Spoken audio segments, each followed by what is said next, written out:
It is now my pleasure to introduce today's keynote speaker. Josh Linkner is the New York Times bestselling author of Disciplined Dreaming, a proven system to drive breakthrough creativity, named one of the top 10 business books of 2011.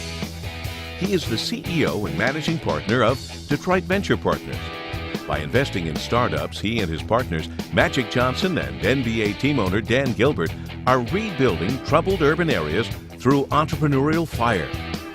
Josh Linkner is the founder, chairman, and former CEO of ePrize, the largest interactive promotion agency in the world.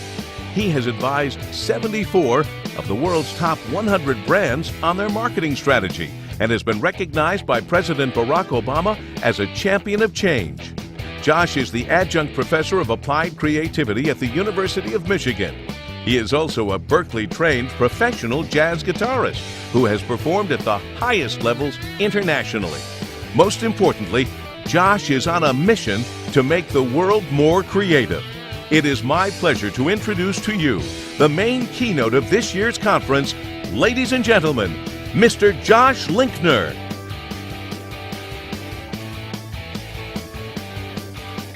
So we've all heard that expression. I was in the shower and I came up with this great idea. It's a cliche.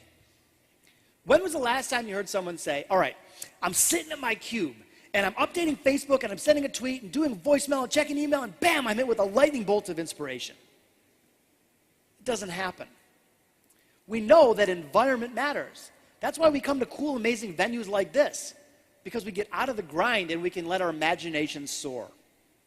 You know, artists, musicians, playwrights for centuries have gone to cool places to spark their creativity. So if we know that environment matters, why does most of corporate America look like this? It's like a sensory deprivation chamber. I mean, you've got no windows, bad lighting, no color, no stimulus, and then we wonder why our team comes up with ho-hum ideas.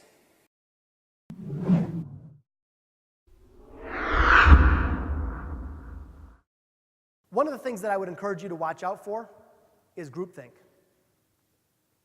Groupthink is that poisonous, fear-based attitude that ends up watering down our most potent ideas. I'll give you an example. So Cherry Garcia ice cream is my absolute favorite. It is just the bomb. So it's chunks of chocolate, chunks of cherries in this cherry-flavored ice cream. Just delicious. It's a multi-$100 million product for the Ben & Jerry's company. But this product would have never gotten through the brainstorming session in most companies. Here's how that brainstorming session would go in most companies. Someone says, oh, I got an idea. Cherry Garcia ice cream, it's going to be great. But then you got Sue over in legal. And Sue says something like this. Yeah.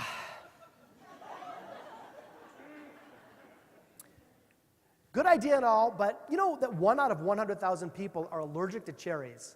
Why don't you pull those cherries out? Then you got Jim over in purchasing. And Jim says, you know those chocolate chunks? Those are going to decrease my margin by 0.2 cents per unit. Why don't you pull out those chocolate chunks? Then you got Ben over in manufacturing. And Ben says, you know, to get the cherry syrup just right into that ice cream, I got to put a piece of new equipment on the line. I got to retrain my people. It's kind of a pain in the neck for me. I'm trying to get out of here early to watch my kid play hockey and all. So can't you just pull that cherry-flavored ice cream? What do you got left? Vanilla. You got a big bowl of vanilla nothing.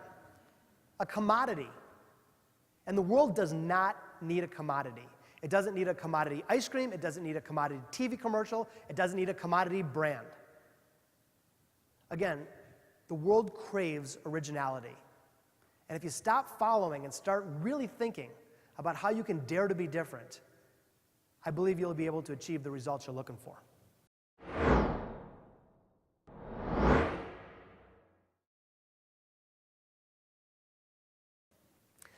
So I'm building this Lego Death Star with my son Noah, who's 14.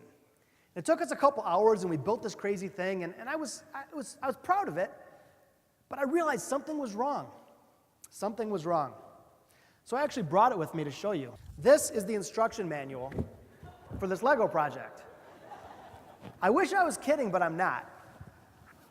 192 detailed steps on exactly what to do and where to put every specialized piece. Is that crazy or what? What are we teaching our kids? When I was a kid, this is what Legos look like. The act of Legoing is you take these modular blocks and you'd use your imagination and you'd build something, you'd bust it apart and you'd build something new. So again, our schools, our systems, our toys, everything is pushing us in the wrong direction.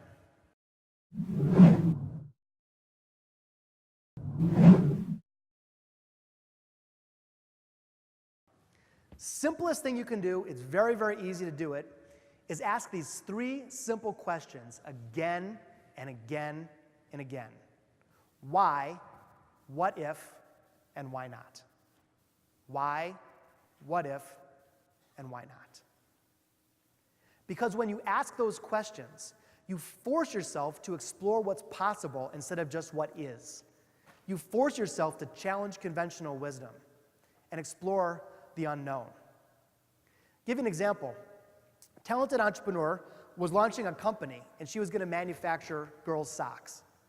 So the normal business school 101 playbook would be, you'd fly overseas, you'd source these socks super cheap, these boring white utilitarian socks. You'd then fly to Bentonville, Arkansas, and beg Walmart, please carry my socks. I'll sell them to you for 10 pair for $1. But this woman did something different. She started saying, why? What if? Why not? Why are socks boring? What if socks were fun and colorful? Why do socks match? Why do socks come in pairs of 2? You always lose one, that's annoying. So here's what she did. She launched a cool company called Little Mismatched. Now you'll notice that Little Mismatched are not boring white utilitarian socks, they're funky and colorful. You can't buy a pair of socks that match because they're color coordinated, but none of them are matching. In fact, you can't even buy a pair at all because they come in sets of 3 or 5. So you say to yourself, okay, is it frivolous? Is that really what we need? I'm in a price competitive industry. There's no more price competitive commodity industry than socks. This company went from 0 to $30 million in revenue in 4 years. It's because she was different and remarkable and creative. And she did something that people would pay attention to because the world craves originality. No one wants another Me Too player. No one wants another Me Too anything. What the world will pay handsomely for is original thinking and creativity.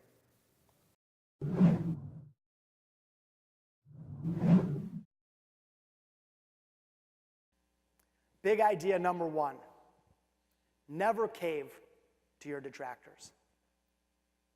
At the age of 20, I had the idea for my first company.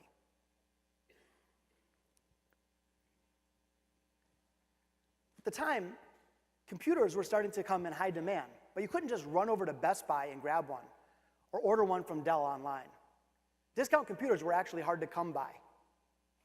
So my idea was that I could mail order individual components, assemble them in my college apartment, undercut the competition, and still manage to make a profit. Now, I'd never started a company before. I'd never even taken a business class. So to figure out what to do, because I had all this passion and very little experience, I went to my mentor. This was a man that I admired greatly, who had run his own business for 25 years. I reached out, shared my vision, and humbly asked for a $1,000 loan to start my new company. He thoughtfully responded, "Why don't you send me a business plan?" A what? So it turned out to be pretty good advice, actually. I went to the library. Anyone remember libraries, by the way? Libraries? So I went to the library to figure out what he was talking about. Once I figured out what a business plan was, I committed. I said, I'm going to write the granddaddy of all business plans. My finished product was nearly 100 pages, charts and graphs and detailed financial projections.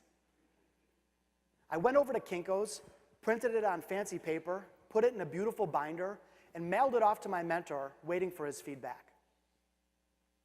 I was filled with anticipation. I was bubbling. I couldn't wait to hear what he would say. I was waiting for praise and congratulations. But what I heard was something very different, something very disturbing. That's a stupid idea. It'll never work. What the hell do you know about running a business? I'll never loan you money. That would be irresponsible. You will fail. Now, those words stung, but the pain was far greater because that man was my father. The man I'd looked up to my whole life had doomed my plan to failure and told me that I should accept defeat. Well, something inside said I should forge ahead. So I scraped up some money by playing jazz gigs, I maxed out my credit card, I launched my business, and I never looked back. I made countless mistakes along the way. But I somehow had the fortitude to see it through to success. 2 years later, I ended up selling the company for a healthy profit just before completing my undergrad. Whatever your dream is, there will be no shortage of people telling you that it can't be done. The detractors will show up in droves, and they're there to test your resolve. It's up to you to just simply ignore the noise.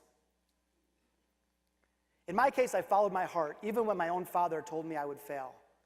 But as a result, I'm here today. You must never cave to your detractors.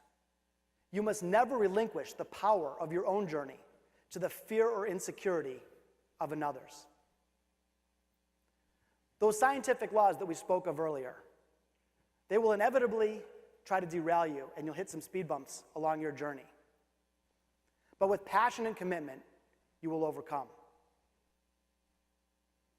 You have the gift of creation and the opportunity to make a real difference. Put passion first. Pursue the unconventional alternative. Aim at the window of the future. Let go in order to seize greatness. And whatever you do, never, ever let anyone get in the way of reaching your full potential. Thank you.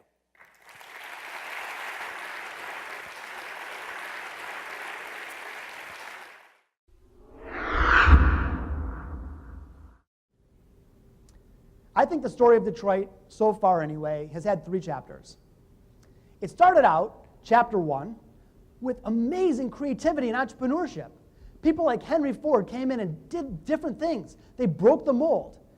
We were imaginative and entrepreneurial and took risks and had original thought. And as a result, we prospered. It put us on the map. We built this amazing city and gorgeous architecture, and that's the reason we're all here in this room. Then chapter 2, the unfortunate chapter, the dark ages, comes along, and what do? We get away from those roots. We start thinking about entitlement and bureaucracy and systems and controls. And instead of building great things, we managed cost and we kept control over our people. And what happened? We suffered. And we suffered big. So today, where are we? Today, we're at the beginning of chapter 3. Each of us has the choice. Choice number 1, we can point fingers, we can complain about it, we can long for good old days gone by. The second choice, and the one that I hope you take, is one of grabbing onto it and say, we have an unbelievable opportunity. We have a big blank canvas with the city of Detroit. What a privilege in one's lifetime to have the opportunity to rebuild a great American city. So instead of looking at all the negatives, let's acknowledge them for sure. But let's latch onto that opportunity to do something special. And I really believe this is it. This is your moment, this is my moment, this is our moment. This is our moment to make a difference. This is our moment to unleash the creativity that's already inside all of us. This is our moment to take the challenges head on in this city, in this region, and rebuild it, and make it a place that we're proud of and that we can hand down to our children in a better way. This is our moment to get creative, and this is our moment to change the world.